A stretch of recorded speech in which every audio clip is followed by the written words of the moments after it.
Hello guys. Okay. Selamat malam guys. Selamat pagi. Good morning guys. Good morning pada pagi Jumaat 12.30 pagi hari Jumaat guys. Belum tidur kah? Belum tidur. Okay, so terima kasih kerana joining live kita. Live kita tak lama. Live kita 30 minit live. Nanti kalau saya rasa macam nak tidur tu, maksudnya tidur lah. Tidur jugalah kita ni. Okay? Baik. Pagi ini kita bersembang sambil kita menyapa antara sama lain. Tak tahulah mana saya punya berapa followers saya tu, tak nampak pun. Ataupun sekadar followers yang ada tak ada. Okey, baik.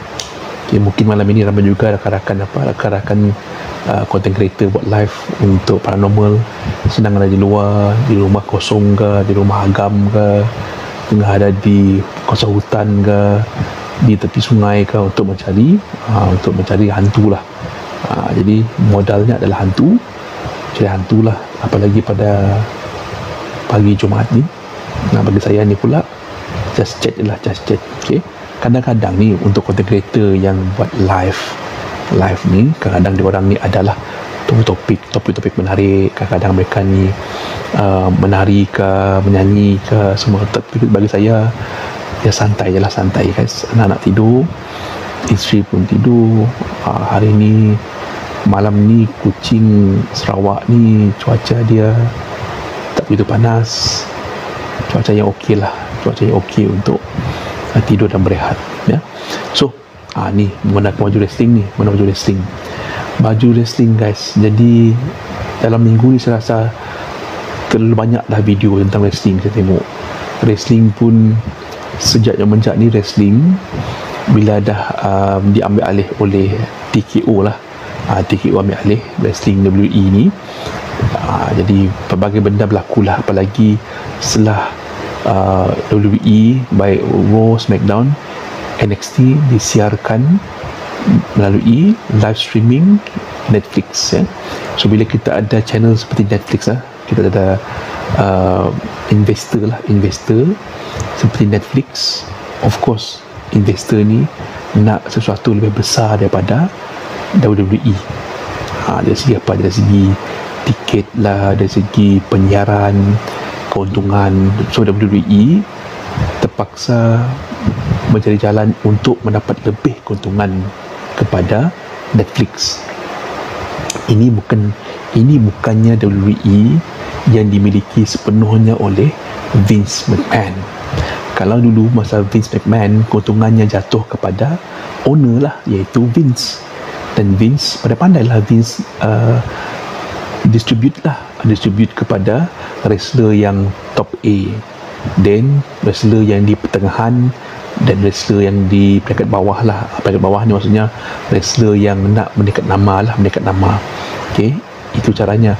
Tapi bagi saya sekarang ini, untuk wrestler sekarang ini di WWE, saya tengok tadi dekat ML Studio, wrestler yang paling mahal untuk woman, wanita, Rhea Ripley, 8 juta ringgit. 8 juta ringgit kah?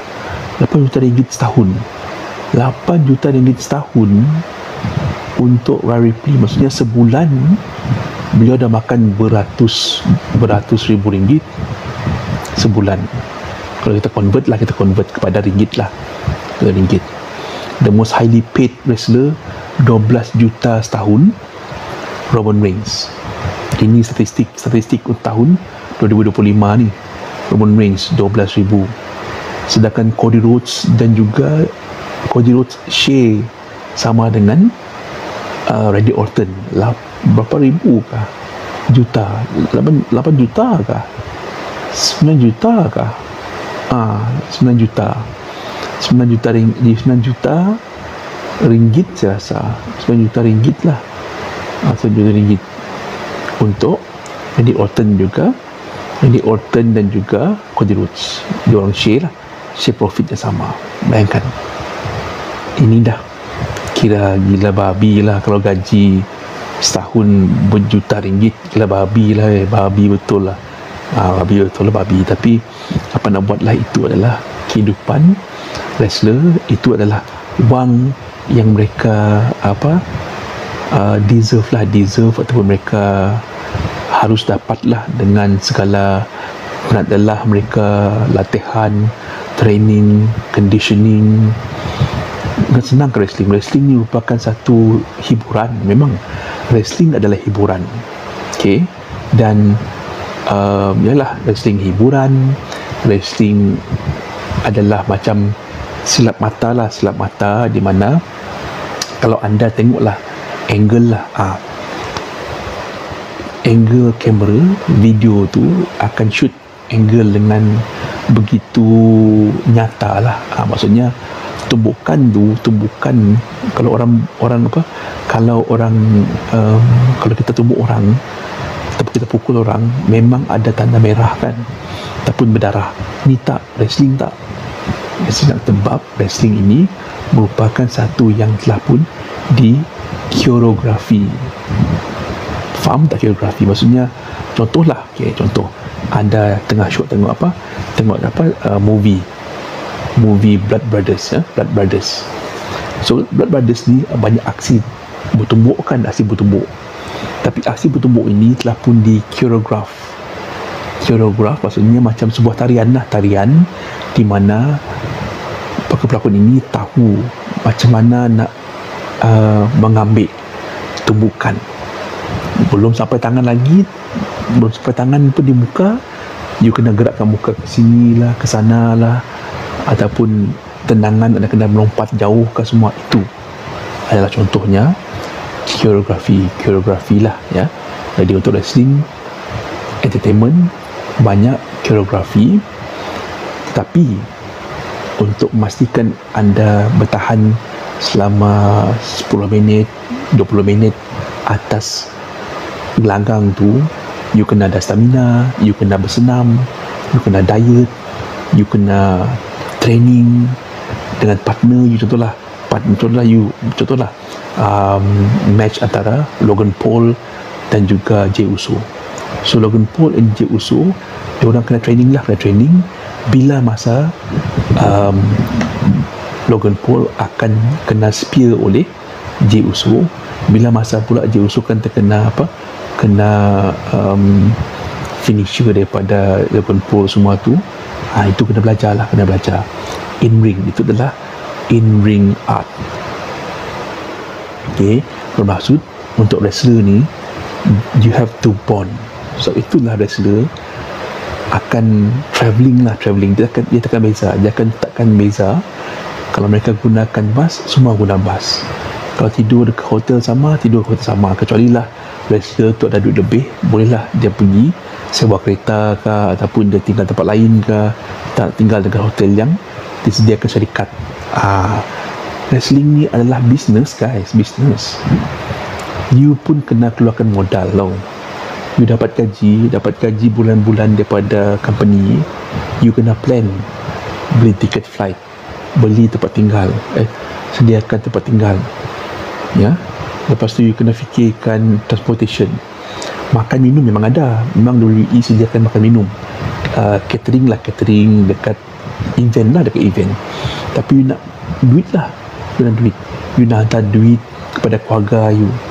Say keluarga, contoh lah Drew McIntyre dapat duit 6 bulan, lepas tu have to hantar dengan dengan isterinya di negara asal, di Drew McIntyre di Scotland, hantar duit pada keluarga di Scotland, berpisah selama berbulan-bulan. Okay. Kalau berjumpa pun mungkin pada tengah bulan lah, saya rasa tengah bulan inilah, tengah bulan pun masa pada bulan bilakah Battle of Castle, ataupun diorang buat tour di Europe, barulah ada peluang untuk Drew McIntyre, Finn Balor, Sheamus, semua, Lyra Valkyria, Becky Lynch ke siapakah wrestler Eropah yang nak pulang kampung, bolehlah pulang kampung sekejap lah, kalau mereka buat tour di Eropah. Okay. Tapi kalau mereka buat tour di Amerika saja, merentasi Amerika semua tu, they have to bertahan lah sebentar. Okay. Backlash berlaku di Backlash akan berlaku di Illinois kah? Ialah area Illinois kah, Massachusetts kah, Illinois kah, area dekat New Orleans lah, di kawasan-kawasan di tengah di tengah Amerika Syarikat, di tengah. Okay. Tadi kan dia orang bergerak daripada Las Vegas, Nevada, dan dia go up ke area ke Texas semua tu lah. Okay. Go up. So itulah dia situasinya. Okay, they have to plan lah, dia kena plan ya tempat tinggal tu. Jadi nak dikatakan gaji besar, memang besar, tapi kena tengok lah nak tempat tinggal lah, kereta, sewa kereta semua tu, kesihatan. You ingat WWE management nak bayar kah? You nak pergi pembedahan apa? Pembedahan tulang lah, kneecap lah, inilah semua tu, itu you kena bayar tau, Tak ada insurans. I think so lah, tak ada insurans. WWE tak sediakan insurans pun kepada wrestlernya lah. Itu benda-benda tu lah. So kena berhati-hati lah ya. Dan untuk wrestler otai seperti The Undertaker yang masih aktif dalam WWE ni, mereka dibayar. Contohnya macam jangan LFG, Legends League semua tu, dibayar. Jangan bayar, dibayar. Macam walaupun Booker T ni adalah pengulas rancangan, tapi dia pun dibayar juga. So benda-benda ini kita tengok sebagai satu benda yang ongoing lah. Maksudnya even kalau anda otai lama wrestling, you akan dibayar jugalah. Dibayar duit untuk mengulas sebagai announcer, macam apa nama tadi, bukan Pat bukan yang untuk Smackdown, untuk apa dia, Barrett pun dibayar. Kalau NXT, Booker T dibayar juga. Banyak benda lah dibayar. Okay. Dan untuk wrestler yang otai ni pergi ke Comic Con, pergi ke sini situ, jual merchandise semua tu, itu pun bayar guys, bayar. Jadi kehidupan career wrestler ni selepas bersara semua tu, orang akan dibayar. Contohlah WrestleMania, itulah Royal Rumble melibatkan sekian ramainya wrestler, wanita lelaki 30 lebih lah wrestler ni. Okay, jadi wrestler yang otai-otai dipanggil balik, itu pun dibayar. Dibayar untuk slot tadilah. Jadi keperluan otai-otai ini masih diperlukan. So otai-otai pun kena bersedia lah untuk fizikal dan sebagainya.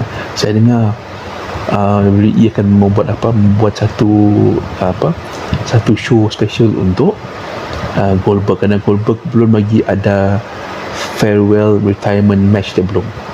Jadi siapakah wrestler yang ada sekarang ini yang akan menentang Goldberg? Tak tahulah, tapi Goldberg dah bersedia. Goldberg dah bersedia, saya rasa. Training semua dah training. Goldberg dah ada stem cell ada rawatan stem cell. Stem cell ini untuk mengaktifkan sel-sel dalam hati, dalam badan. Rawatan ini ramailah atlet dah buat, atlet bodybuilder buat juga. Saya ingat Tony Hawk pun buat. Tony Hawk dan anak-anaknya buat stem cell ini, stem cell treatment untuk memulihkan otot-otot tisu yang dah pun rosak semua lah ya. Jadi itulah dia cerita lah untuk wrestling lah pada malam ini. Wrestling. Okay.